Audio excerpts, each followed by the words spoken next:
Tenía tres opciones diferentes de mensajes para compartir con ustedes esta mañana. Venía hablando que era lo que el Señor quería. Y uno a veces, compartiendo la palabra en otros lados, en otros lugares, o mismo en la iglesia de uno, tiene ya varios mensajes armados. Pero justamente ayer el Señor puso algo diferente en mi corazón. Terminé a las 2 de la mañana, lo tengo que confesar, preparando este mensaje, porque Dios puso algo diferente en mi corazón para compartir hoy con ustedes. Y bueno, oremos para que sea Dios quien nos dé nuestra vida y conforme a la necesidad de cada uno de nosotros quizás está teniendo. Oramos. Señor Jesús, gracias por esta iglesia, esta preciosa iglesia, mis hermanos. Gracias, Señor, por sus vidas y oramos, Señor, por quizá alguna necesidad del corazón que traemos hoy. Que seas tú hablando a nuestro corazón. Que tu palabra, Señor, sea viva y eficaz.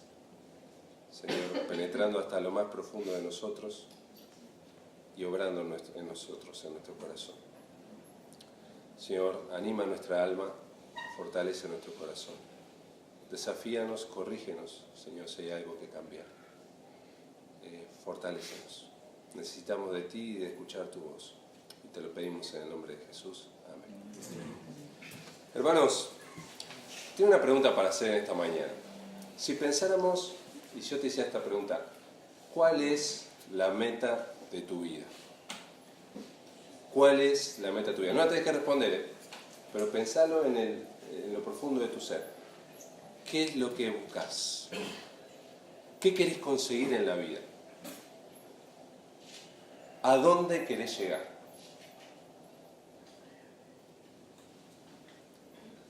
¿Para qué estás acá?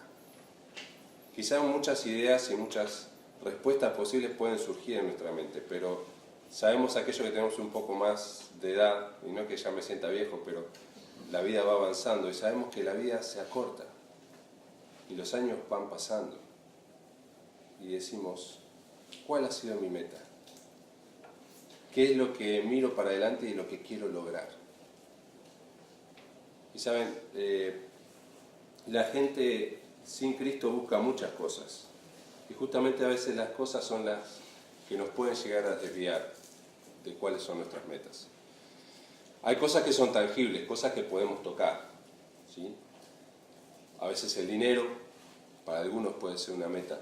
No estoy diciendo que para nosotros como cristianos, pero la gente vive desesperada por el dinero. Y obviamente que estamos en una situación también del país que no es fácil, pero hay gente que vive desesperada por el dinero. Cosas que podemos tocar, conseguir con ese dinero. Propiedades, casas, autos, cosas materiales. Hay gente que va buscando y su meta y lo que quiere lograr y lo que busca conseguir es eso. Hay cosas que son intangibles, cosas que no podemos tocar. Hay cosas como quizá el reconocimiento de otros, alcanzar una profesión, y no está mal tener una profesión, pero quizá buscamos el reconocimiento que vamos a recibir a través de ese título. El estatus, podríamos decir, la reputación, incluso quizás aún dentro del ministerio o dentro de las iglesias, ser reconocido por tal o cual obra, ser reconocido por tal o cual ministerio, la fama, la gloria, cosas que buscamos muchas veces, ya no tangibles, pero que a veces nos hace perder el foco de cuál debe ser mi meta en la vida. ¿Saben? Este mensaje va a tener mucho que ver con el Mundial. Estamos en el medio del Mundial, ya Uruguay ya quedó de lado, pero me gustó ver algunas cosas mientras iba pasando por lo menos el pasaje de Uruguay durante el Mundial y algunas cosas que vos notabas cuando le hacían entrevista a los jugadores. Yo no sé si vos lo notaste, pero ellos estaban mentalizados y tenían una meta. No lo decían, pero vos lo podías sentir. Había un sueño, había una meta, ellos querían salir campeones. Lo sentíamos. Y quizás hasta nos ilusionamos muchos de nosotros con que quizás se podía lograr. ¿Sí? Había ciertos argumentos para pensar, bueno, podría ser posible. Bueno, no lo fue. Pero esa era su meta, ellos querían conseguir eso. ¿Saben? Vamos a ver qué quería conseguir alguien que fue grande para Dios. Un ser humano como nosotros, pero que fue grande, y ese era el apóstol Pablo. Y vamos a ir a Filipenses 3.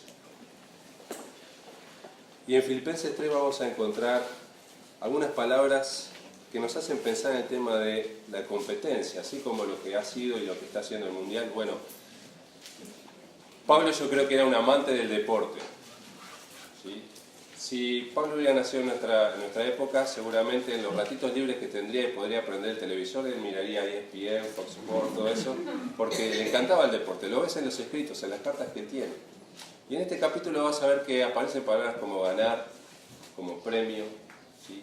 Va a aparecer la palabra como meta, ¿sí? Aparece un par de veces. Y vas notando cómo Pablo tenía ese sentido de querer ir por más, ¿sí? Ese sentido de querer superarse. Y él nos va a mostrar un poquito cuál era su meta, que era lo más importante para él, y algo que creo que todos nosotros necesitamos imitar. Pero en medio de esto que hablábamos de que la gente busca cosas, nos podemos confundir. Y fíjate lo que dice Filipenses 3, versículo 20. Pablo quizá va a poner nuestra mirada en orden en medio de las cosas que nos pueden confundir del día a día. Dice, mas nuestra ciudadanía está en los cielos, de donde también esperamos al Salvador, al Señor Jesucristo. Nuestra ciudadanía está en los cielos. No somos ciudadanos de este mundo. Estamos de paso por acá. Nuestra ciudadanía está en los cielos, en Cristo. Y saben, hermanos, pensaba de vuelta en esto del Mundial. Perdónenme que estoy con el Mundial, ¿no? Pero si viste algún programa que te mostraba un poco las costumbres de Rusia, había esos programas que nos muestran quizá no solo los partidos, sino lo que pasa detrás, ¿no? Y vos claramente podés identificar a diferentes tipos de personas que en este momento están en Rusia, que han estado. Están aquellos que son los nativos, aquellos que viven ahí, son ciudadanos de Rusia, ¿sí? Y ellos aprovechan todo este tema del Mundial para comerciar, están en los mercados para ofrecer un montón de cosas que la gente puede disfrutar, ¿sí? Y ellos están ahí para hacer su negocio, ¿sí? Por otro lado tenés aquellos que son los turistas, ¿sí? ¿Te das cuenta por qué? Bueno, van con alguna camiseta de su país, van con la cámara de fotos, ¿no? Sacando fotos por todos lados, por el celular. Y el objetivo de los turistas es disfrutar, ¿sí? Entretenerse, pasarlo bien, ¿sí? Disfrutar de lo que, bueno, Rusia va a ofrecer y lo que es el Mundial, un espectáculo que van a ver y demás, ¿no? Pero en medio de lo que es el Mundial hoy, lo que ha sido, también vos podés tener otro grupo, y son las delegaciones de cada país, los deportistas, el cuerpo técnico. Ellos están ahí en Rusia también, pero ellos están ahí con una misión, con una meta, con un objetivo. Ellos están representando su país, pero no están ahí para disfrutar del país, de todo lo demás. Ellos tienen un objetivo bien determinado, que es ganar el campeonato.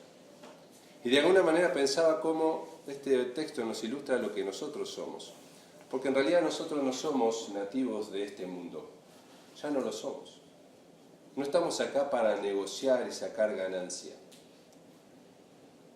Tampoco somos turistas, aunque algunos cristianos viven como turistas, cristiano turista, ¿no? Que está para disfrutar simplemente lo que el mundo me puede ofrecer, ¿sí? A ver qué el mundo me da, qué placer puedo disfrutar de este mundo. Pero si nosotros miramos correctamente, como nos dice Pablo acá en capítulo 3, versículo 20, que somos ciudadanos del cielo, tenemos que entender que estamos representando a nuestro Señor aquí en la tierra, que esta no es nuestra patria, que estamos aquí con un objetivo bien claro, ¿sí? Mostrarlo a Él, mostrar quién es Él, ¿sí? Ganar lo que Él tiene para nosotros. Y ahora vamos a ver qué es eso. Pablo, un gran campeón.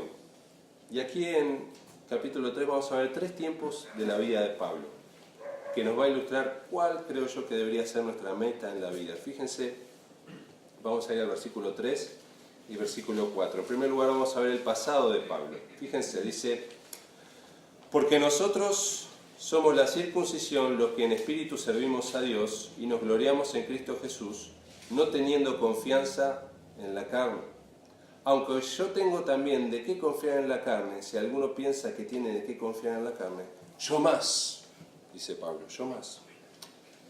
Y va a seguir diciendo después, versículos 5, 6, circuncidado al 8º día, del linaje de Israel, de la tribu de Benjamín, hebreo de hebreos, en cuanto a la ley, fariseo, en cuanto a celo, perseguidor de la iglesia, en cuanto a la justicia que es en la ley, irreprensible.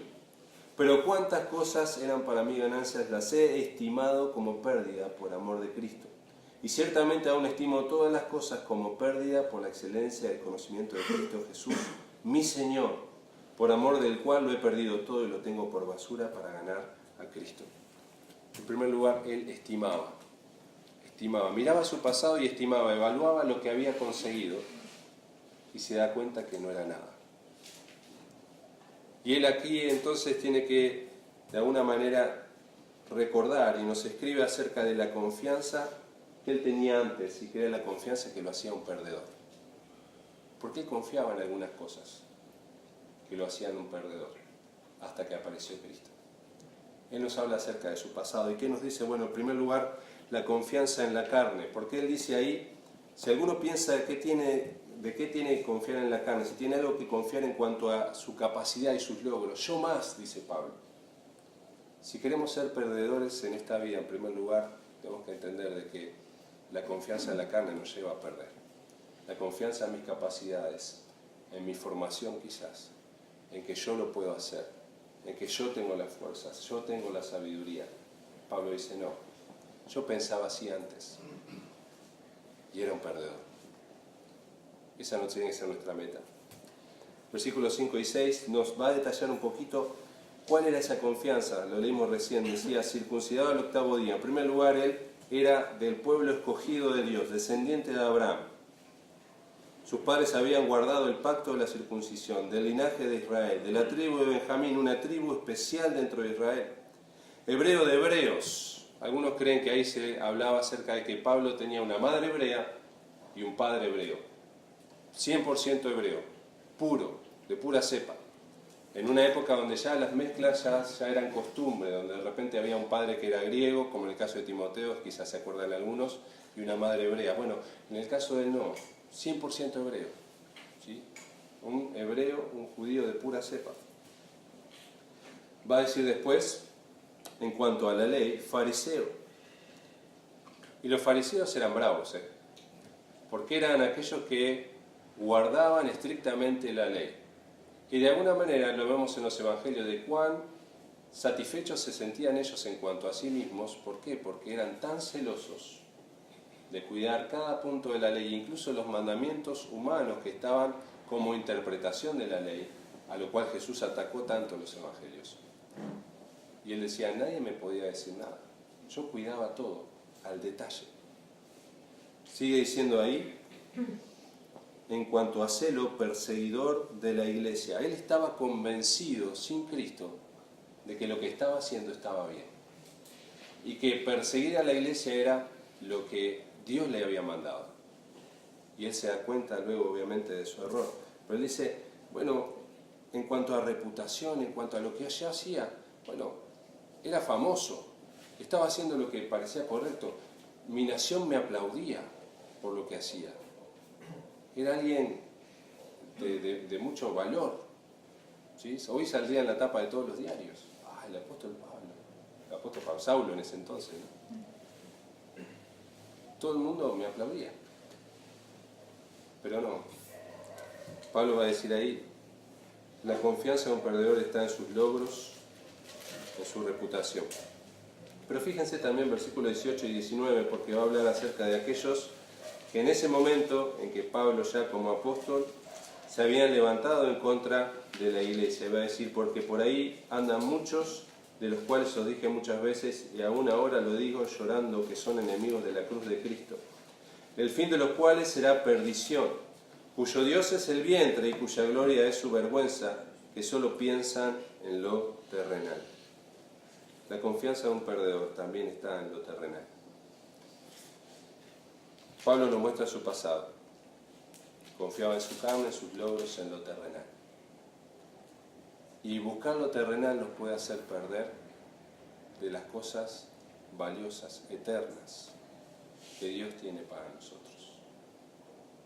Y esto éramos nosotros antes, sin Cristo.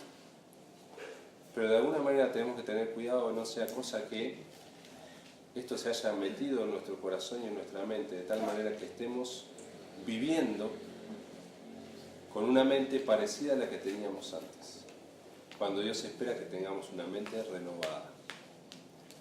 ¿Qué es más importante para nosotros? ¿Lo material? ¿Nuestra reputación? ¿Lo que piensan de nosotros? ¿El aplauso de los demás?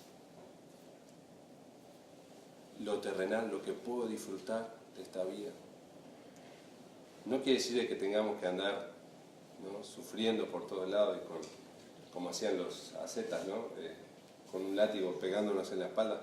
No, Dios quiere que estemos bien, pero que nuestra meta y nuestro objetivo no sea nuestro deleite, nuestro disfrute constante, ¿sí? Dios no quiere que suframos, que vivamos sufriendo, pero Dios quiere que tengamos las cosas en orden. La meta de Pablo, ¿cuál era? Bueno, vamos a verla, pero vimos su pasado, el pasado donde su confianza estaba puesta en sí mismo, en lo que había logrado, en lo que él tenía, pero también el presente. Fíjense, ahora para entenderlo vamos a leer versículos 7 al 10. Dice: pero cuántas cosas eran para mí ganancia, las he estimado como pérdida por amor de Cristo. Todas esas cosas que Pablo había conseguido, él dice, ya no sirven, ya tengo que dejarlas a un costado. Él evalúa y dice, bueno, lo que tengo en Cristo ahora, lo que tenía antes, él dice, no, esto lo desecho, ya está. Y va a decir, versículo 8, y ciertamente aún estimo todas las cosas, todo lo que he alcanzado, todo lo que soy, como pérdida, por la excelencia del conocimiento de Cristo Jesús, mi Señor, por amor del cual lo he perdido todo y lo tengo por basura. Y esa palabra basura es interesante porque literalmente significa estiércol. Es una palabra fuerte. Está diciendo, es algo de lo cual nosotros no queremos ni saber nada. ¿Sí? Algo de lo cual estamos lejos. Es estiércol, basura, huele feo. ¿Sí? Es suciedad. Y así lo veía Pablo, para ganar a Cristo. Y va a decir, versículo 9, y ser hallado en él no teniendo mi propia justicia que es por la ley, sino la que es por la fe de Cristo, la justicia que es de Dios por la fe, a fin de conocerle y el poder de su resurrección y la participación de sus padecimientos, llegando a ser semejante a él en su muerte. La experiencia de Pablo. ¿Cuál era la experiencia de Pablo? Bueno, él quería en su presente conocer a Cristo. Y me habla acerca de experimentar. Ya él no solamente evaluaba el pasado y lo dejaba a un costado, sino que él experimentaba a Cristo en su vida presente. Y este experimentar habla acerca de algo que es práctico. No solamente una información. Pablo no habla acerca de que, bueno, conocía con información. Él conocía porque él vivía lo que Cristo quería de él. Él vivía a Cristo en su vida. Fíjense, ¿cómo era la experiencia de Pablo? Versículo 10 va a decir, en primer lugar, a fin de conocerle. Y esto me habla acerca de que la experiencia de Pablo era personal. Era personal. Era él y el Señor. ¿Sabes? Dios quiere que vos y yo podamos tener una experiencia personal con él cada día. Cada día. A veces se habla de la importancia de un devocional, no sé si has escuchado acerca de esa palabra, pero es tener un tiempo a solas con el Señor cada día. Y hermanos, a veces decimos, bueno, ¿por qué me siento así? ¿Por qué me siento desanimado? ¿Por qué siento que no tengo fuerza? ¿Por qué no tengo ganas de ir a la iglesia? ¿Por qué me dicen para servir y no quiero? Bueno, quizás en nuestra experiencia cristiana no estamos teniendo esta parte de que primero esté lo personal. ¿Sabes? Cuando estamos con Cristo, a solas, frente a este libro, escuchando su voz, yo derramando mi corazón a Él, hablándole de mis luchas, de las cosas que me cuestan, los problemas que estoy pasando, pidiendo su ayuda y sus fuerzas, Dios hace algo único en mi corazón. Y es como ese recargar las pilas para poder vivir ese día, para poder tratar con los problemas, para poder lidiar con los compañeros de trabajo, para poder lidiar con las deudas, para poder lidiar con los problemas familiares, mis problemas de salud, para poder lidiar muchas veces con mis hermanos en la iglesia, que a veces hay algunos que son difíciles de soportar, como dice la Escritura. Todo empieza en eso, en lo personal, en mi tiempo a solas con el Señor. Pablo va a decir ahí, a fin de conocerle. Dejo de pensar en todo lo que sé y todo lo que logré. ¿Por qué? Porque quiero experimentar, conocer a Jesús en mi vida. Y esto no es algo mágico ni místico, es real. Si nunca lo intentaste, probalo. Te quiero invitar a que lo pruebes. Porque es lo que Dios quiere de cada hijo suyo.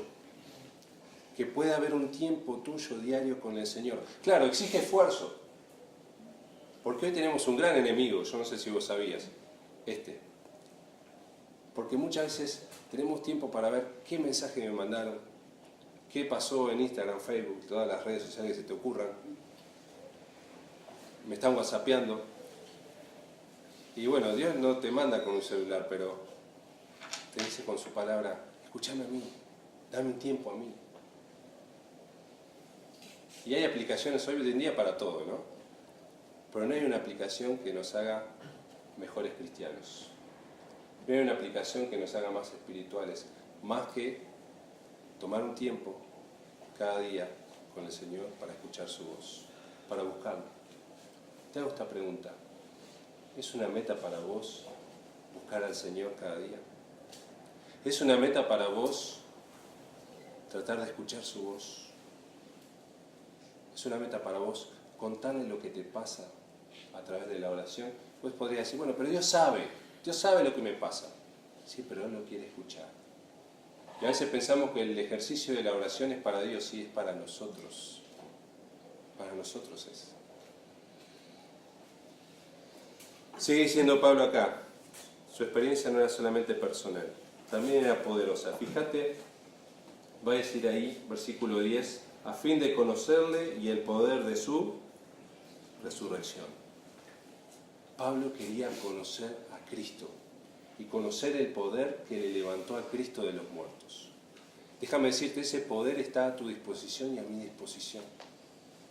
Dios quiere que puedas conocer ese poder que cambia, ese poder que cambió el cuerpo de Lázaro, un hombre que estaba 4 días ya muerto, y que hizo retroceder el proceso de corrupción en su cuerpo. Ese poder que devolvió el alma de Lázaro al cuerpo, ese poder que levantó el cuerpo, porque si vos lees atentamente la Escritura, él estaba embalsamado, él no podía moverse por sí mismo. Lo que vio la gente esa mañana en la tumba, en ese sepulcro, fue al cuerpo de Lázaro siendo levantado y transportado en el aire hasta donde ellos estaban. Y no quedaba duda de que eso era una obra de Dios. El que vio eso, ¿vieron los pelitos estos que tenemos atrás?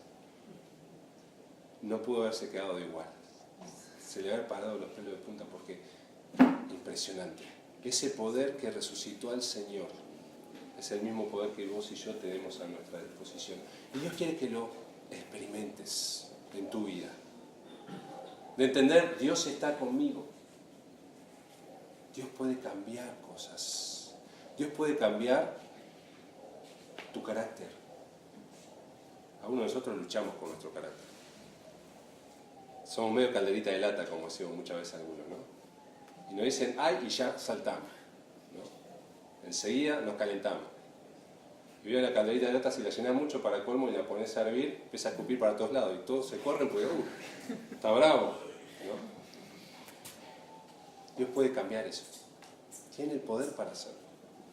Dios puede cambiar nuestras reacciones, cómo reaccionamos ante las diferentes situaciones, ante una pérdida.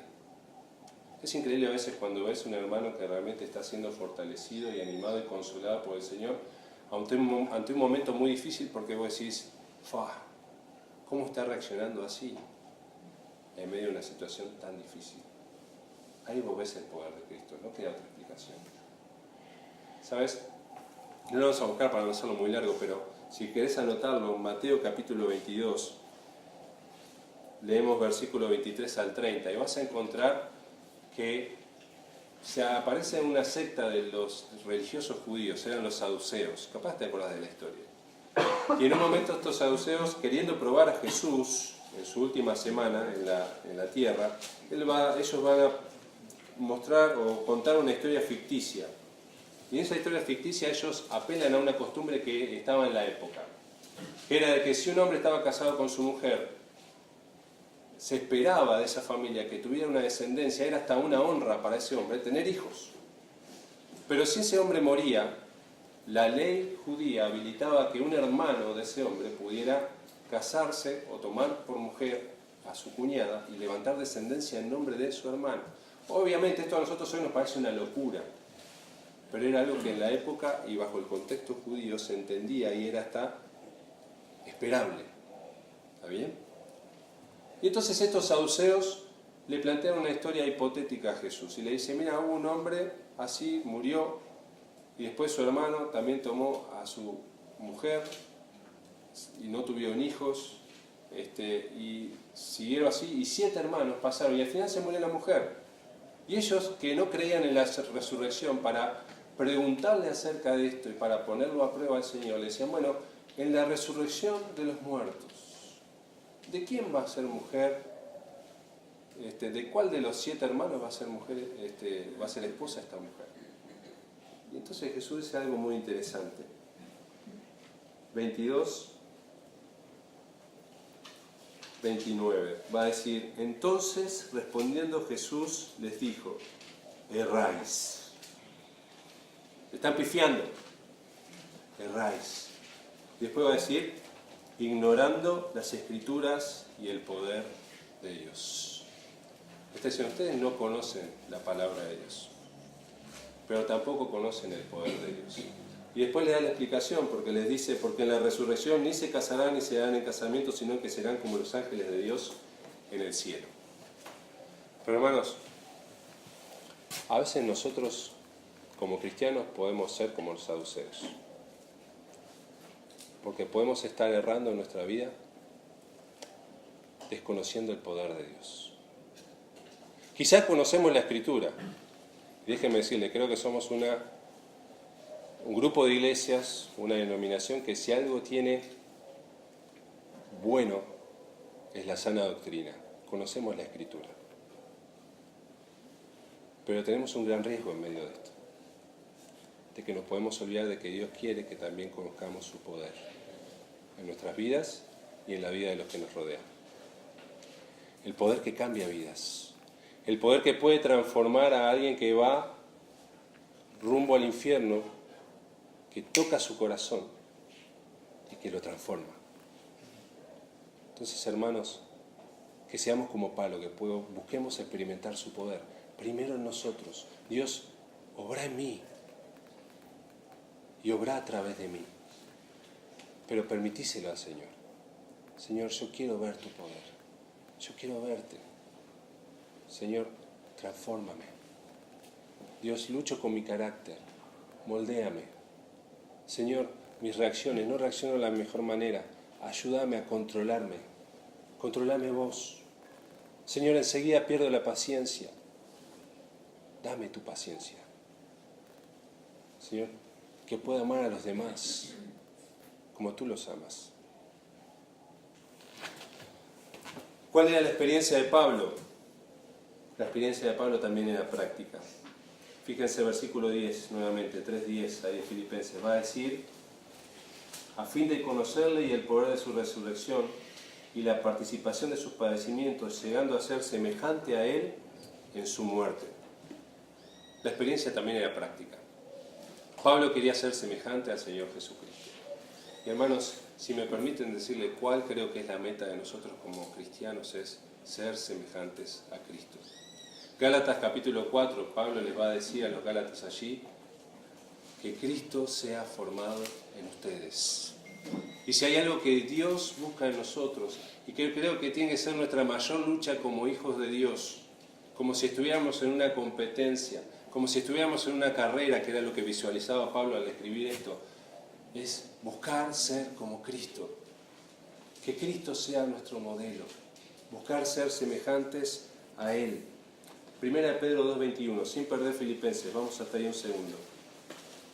Este texto me encanta porque tiene una de esas perlitas que a veces encontramos en la Biblia que son increíbles. Primera de Pedro 2:21. Dice Pedro allí, pues para esto fuisteis llamados, porque también Cristo padeció por nosotros. Está hablando acerca del sufrimiento en la vida cristiana, dejándonos ejemplo para que sigáis sus pisadas. Y saben, este texto acá es hermoso porque va a decir que Jesús a nosotros nos dejó ejemplo. Y en el idioma en que se escribió el Nuevo Testamento, en el griego, esa palabra ejemplo es upogramos. Y vos decís, ¿con qué se come eso? Pero el upogramos era algo muy interesante, ¿sabes qué? Es como si dijera ahí, Dios nos dejó upogramos para que siguiéramos sus pisadas. ¿Qué era el upogramos? Bueno, era algo que se usaba en la enseñanza. En la época bíblica se escribía con papiros, ¿se acuerdan, no? Pero los papiros eran muy caros. Entonces, si le querías enseñar a escribir a un niño, no ibas a usar un papiro. Salía carísimo, este niño sabe, no aprende más. Entonces, ¿qué hacían? Usaban unas tablillas, muchas veces de cera, o a veces también de arcilla. ¿Y qué hacía el maestro? Fíjense, él tomaba como si fuera un pedacito de caña, una punta, un punzón, y ese maestro dibujaba una letra y hacía un surco en esa tablilla. Y entonces, después tomaba la mano de ese niño y le enseñaba con el mismo palito, con esa misma pluma, a seguir el movimiento que tenía que hacer para escribir la letra. Y después lo dejaba solo al niño. De esa manera el niño iba aprendiendo el movimiento que tenía que hacer. ¿Saben? El Señor Jesucristo ha hecho eso para nosotros. Dejó un surco en la historia. Dejó un surco en este libro, en las páginas de este libro, para que veamos por dónde tenemos que transitar, dónde tenemos que ir, para que veamos cómo Él lo hizo y entonces nosotros imitarlo. ¿Saben? La palabra imitar habla acerca de hacer mímica. Y eso me habla también acerca de aquel niño que mira a su padre o a su madre y los empieza a imitar, ¿verdad? Qué risa que da eso, ¿no? Es cómico porque ellos nos observan. O algún abuelo, ellos observan e imitan lo que el adulto hace. Dios quiere que seamos imitadores de Él. Dios quiere que sigamos su ejemplo. Él ya dejó el surco, ya nos dejó las pisadas. Solamente tenemos que mirar y hacer. Y uno dice, bueno, pero yo no puedo ser como Dios. Yo no puedo ser como Cristo. Y es cierto, y Cristo lo sabe. Pero ¿saben lo lindo de esto? Que Él no me deja solo en este intento. Así como el Maestro, Él toma mi mano, toma mi vida y me ayuda. Porque me dejó al Espíritu Santo, que nos enseña y nos lleva a entender todas las cosas. Amén. La experiencia de Pablo lo llevaba a conocer más a Jesús. Pero cada día, no solamente de acá, sino de acá y en su andar. Vivir a Cristo. Eso es lo que Él quiere para nosotros. Nuestras reacciones, nuestras palabras, la manera en que hablamos. Saben, en Estados Unidos, el ambiente evangélico, como es muy grande, es un ambiente de modas. Y hace muchos años atrás, cuando yo era adolescente, hace muchos años, había salido una moda que era WWJD. Y todo tenía que ver con eso, carteles con eso, pulseritas que escribían eso, canciones que hablaban de eso. ¿Y qué era eso WWJD? Bueno, era ¿qué haría Jesús? Y esa era la pregunta. ¿Qué haría Jesús? ¿Y cuántas cosas cambiarían en nuestra vida si nosotros nos hiciéramos esa pregunta muchas veces? Bueno, frente a tal propuesta que me hacen, ¿qué haría Jesús? Frente a tal problema que se me presentó, ¿qué haría Jesús? Ante lo que me dijo un hermano o me dijo una persona, ante la respuesta de mi esposa o mi esposo que no conoce al Señor, ¿qué haría Jesús? ¿Qué haría Jesús? ¿Cuánto cambiaría eso en nuestra experiencia? Que le imitemos, Lo último, el porvenir. Pablo no se quedaba mirando nada más las iglesias que había fundado, cuántos cristianos había, cuántas personas se habían convertido a través de su ministerio, el lindo equipo de trabajo que había formado. Él buscaba más. Y va a decir ahí, fíjense, versículo 14, texto que algunos quizás conocemos hasta de memoria. Él dice, prosigo a la meta, al premio del supremo llamamiento de Dios en Cristo Jesús. Pero vamos a leer desde antes para entenderlo un poquito más. Fíjense, acompáñenme, versículo 12. No que lo haya alcanzado ya, esta meta en la vida, ni que ya sea perfecto, sino que prosigo por ver si logro hacer aquello para lo cual fui también asido por Cristo. Hermanos, yo mismo no pretendo haberlo ya alcanzado, pero una cosa hago, olvidando ciertamente lo que queda atrás y extendiéndome a lo que está delante, prosigo a la meta, al premio del supremo llamamiento de Dios en Cristo Jesús. Pablo se extendía. No solamente evaluaba su pasado, no solamente experimentaba a Cristo, Pablo se extendía, quería más. Yo no sé si viste las declaraciones de los jugadores uruguayos, vuelvo otra vez al Mundial, después de que perdimos con Francia. Muchos te decían, queríamos llegar un poquito más. Queríamos un poquito más. Y esa es la mentalidad que Pablo tenía acá. Yo quiero más. Quiero más de Cristo. Quiero ser más como Él. Quiero hacer más cosas para Él. Me quiero extender para adelante. ¿Cuál era su meta de este campeón? Bueno, en primer lugar, obtener el premio. Lo leímos recién. Prosigo a la meta, al premio del supremo llamamiento. Y algunos dicen, bueno, acá Pablo está mostrando acerca de que su meta era ganar las coronas que tenemos como hijos de Dios esperándonos. Y yo creo que sí. Pero creo que, ¿cuál era el premio que Pablo buscaba realmente? Más allá de las coronas que él podía ganar. Bueno, era el mismo Cristo. Romanos 8:29, no lo busquen, pero si están anotándolo, lo pueden leer después. Romanos 8:29 va a decir lo siguiente.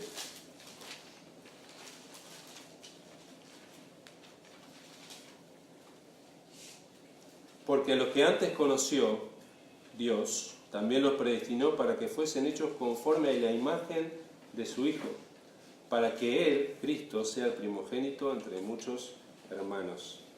Nos predestinó para que fuésemos hechos a la imagen de su Hijo. Yo creo que el premio que buscaba Pablo es ser como Cristo. Él quería ser como Cristo. Ese era su premio, ser un reflejo del Señor. Más allá de las coronas que sé que Él recibió en el cielo, o va a recibir.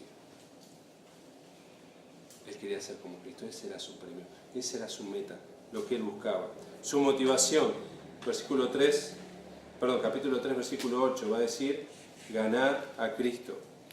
Esa era su motivación. Y si leemos el 8, al inicio dice, estimo todas las cosas como pérdida. Y a veces tiene que haber renuncias para ganar a Cristo.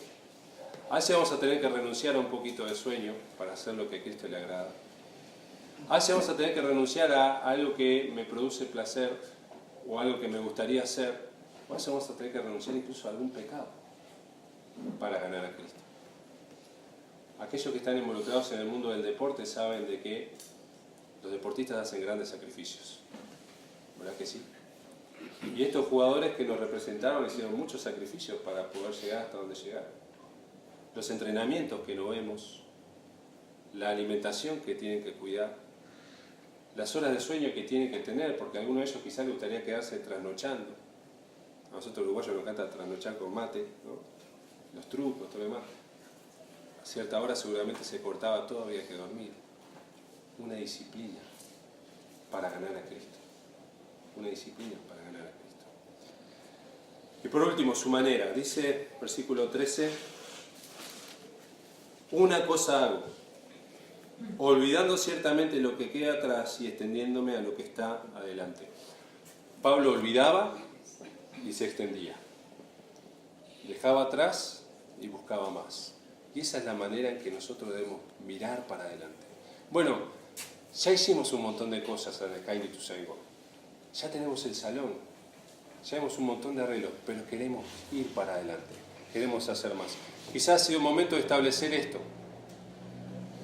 Ahora tenemos que buscar esto para el Señor. Y lo tenemos que lograr juntos. Juntos. Quizá hay cosas que tenemos que olvidar para poder extendernos. Viste como a veces los uruguayos, ¿no? Aquellos que vivimos en el pasado, o viven en el pasado, el 30, el 50. Pero hay que mirar para adelante. soñar con lo que Dios tiene para nosotros, ¿sí? Pensando en la vida cristiana, para adelante, extenderme. Pablo va a decir, Pablo no sabemos realmente, muchos creen que fue Pablo, pero no sabemos, en Hebreos 12, 1 y 2 dice que corramos la carrera con paciencia, puestos los ojos en Jesús, el autor y consumador de la fe. Y ya para terminar, ¿ustedes saben cuándo fue el primer título que ganó Uruguay en fútbol? 26, 16. Hay varias versiones. Bien, 24, muy bien. Los Juegos Olímpicos de París en 1924. Ustedes saben que Uruguay ahí ganó su primer medalla de oro en un Juego Olímpico. En ese entonces no había campeonatos mundiales. Y la FIFA consideró eso como en realidad como un campeonato mundial, y por eso nosotros tenemos 4 estrellas. Y muchas veces nos preguntan ¿por qué tienen 4 estrellas? ¿No? ¿Algún envidioso? Pero es por eso. Pero saben, en Francia, en esos Juegos Olímpicos, si uno lee, si lo buscas en internet, vas a encontrar de que la prensa habló mucho de Uruguay. Porque era el primer equipo sudamericano en jugar de la manera que Uruguay jugaba, deslumbró a todos, sorteó a todas las mejores potencias europeas del momento, ¿sí? Llegamos a la final con Suiza, un detalle no sé si vos sabías, y le ganamos 3-0 a los suizos, ¿sí? Le dimos un baile bárbaro, dice que fue contundente la victoria, ¿sí? Ahí con el capitán Nazás y otros, Andrade y otros héroes más de nuestro fútbol. Ahora, la prensa habló mucho de Uruguay, pero también en esos mismos Juegos Olímpicos habló de un hombre, un escocés, que representaba a Gran Bretaña, no solamente a su Escocia, sino a Gran Bretaña toda, en lo que eran las carreras de velocidad. Y su nombre era Eric Liddell. Capaz que alguna vez alguien escuchó hablar de él. La película Carro de Fuego, Carroza de Fuego, se inspiró en su vida, ¿sí? Y este hombre era muy rápido en su momento y era como la gran promesa en la parte de atletismo para Gran Bretaña. Y no era ahora, en ese entonces no era como ahora que está todo tan organizado y todo digitado. Ellos iban a ver su fixture cuando les tocaba la competencia, el cronograma, cuando llegaran ahí. Y a él le toca el día domingo correr su especialidad, que era la carrera de los 100 metros. Y él dijo, el día domingo es el día del Señor. Yo creo que no hay otra cosa más que alabar al Señor en ese día, no voy a correr. Todo el mundo empezó, pero no, estás loco, ¿cómo vas a correr? Sos un fanático. Imagínense, la prensa de su país lo defenestró, o sea, no sirve para nada, es una vergüenza nacional, le dijeron. Bueno, él oró, confió, ese domingo no corrió y Gran Bretaña perdió los puntos. Pero el día lunes iba a correr, se anuncia de que iba a correr la carrera de 400 metros un compañero suyo que comenzó a estar tan enfermo que no iba a poder hacerlo. Y ahí el comité de Gran Bretaña, del Reino Unido, le dijo, ¿te animás a correr? Sí, ¿cómo no? Ya era miércoles, quedaban 2 días, pero no es tu especialidad, igual lo voy a hacer. Y hablaron con el Comité Olímpico, estuvieron de acuerdo, él corrió esa carrera y ganó y le aventajó, y dicen por 5 metros al que quedó segundo, ¿sí? Y ahí cambió todo, ¿no? Ahí salió en la prensa y fue el héroe nacional, ¿no? De la vergüenza al héroe, ¿no? Y él era un buen cristiano, un buen hijo de Dios, un hermano de Cristo que creo que va a ser lindo conversar con él en el cielo y que nos cuente de primera mano cómo lo vivió. Pero, ¿sabes? Él después dejó todo y se fue como misionero a China y fue allí donde murió. Pero él escribió algunas cosas interesantes y quería simplemente comentarte 3 frases que él escribió. Por ejemplo, él dice, en medio de esa prueba que fue no correr un domingo, él escribió, Dios honra a sus fieles y honrará tu obediencia con una vida que trasciende la eternidad. La entrega total a Cristo es la victoria total. Su meta era Cristo, más allá de ganar títulos. Lo puedes ver en su vida. Después va a decir, muchos de nosotros estamos perdiendo algo en la vida porque corremos tras lo que no es lo mejor. Qué gran verdad, ¿no? muchos de nosotros estamos corriendo quizá hoy tras algo que no es lo mejor. Quizá una posición económica, quizá la fama, como decíamos recién, quizá sentir que soy mejor en algo, pero no es lo mejor. Y quizá te estás perdiendo de algo. Cristo tiene que ser nuestra meta. Conocerás más a Dios y solo lo conocerás más cuando te decidas a poner en práctica lo que conoces. Eric Liddell. Quizá la prensa secular no lo conoce mucho, pero créeme que hizo un gran impacto en su generación, porque él vivió por las convicciones y vivió queriendo en primer lugar poner en alto al Señor Jesucristo, en vivir a Cristo. Y saben, en estos últimos Juegos Olímpicos, a mí me encanta siempre ver esa parte cuando el atleta sube al podio y allí le entregan su medalla.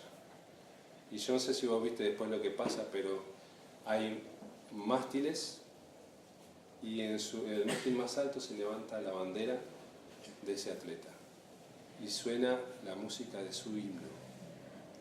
Y muchos en ese momento cuando comienzan a llorar y su corazón se quiebra porque piensan cuánto esfuerzo, cuántos sacrificios, cuánto costó, piensan en su familia que lo acompañó y ese momento es único porque es la recompensa.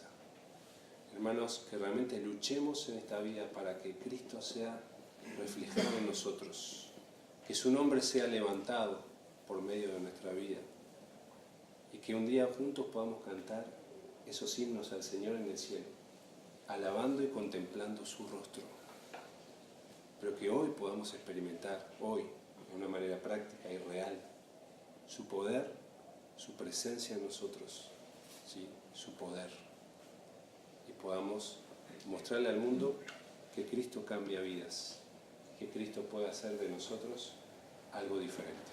Vamos a orar.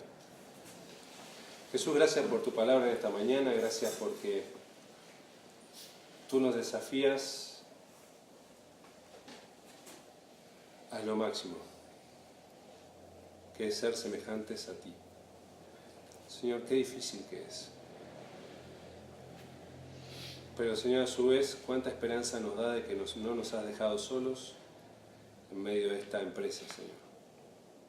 Pero sí requieres de nosotros nuestro esfuerzo. Señor, ayúdanos a que tengamos un corazón humilde para ponernos delante de ti y decirte, moldéanos, transfórmanos a tu imagen. Haz en nuestra vida y en nuestro corazón lo que tú deseas que seamos. Que dejemos de lado nuestra fuerza, nuestra capacidad, que te miremos a ti, que busquemos imitarte, que sigamos tu ejemplo, que lo hagamos desde lo más íntimo como nuestra relación con nuestra esposa, nuestro esposo, nuestros hijos, pasando por nuestros hermanos en la congregación, llegando a nuestros vecinos, nuestros compañeros de trabajo, nuestros familiares más lejanos, que todos puedan ver que realmente tú vives en nuestro interior, que tú nos haces vivir en poder y que cada día busquemos ser más como tú. Que esa sea nuestra meta, que ese sea nuestro objetivo. Te lo pedimos y te lo rogamos en el nombre de Jesús. Amén. Hermanos, Dios les bendiga mucho.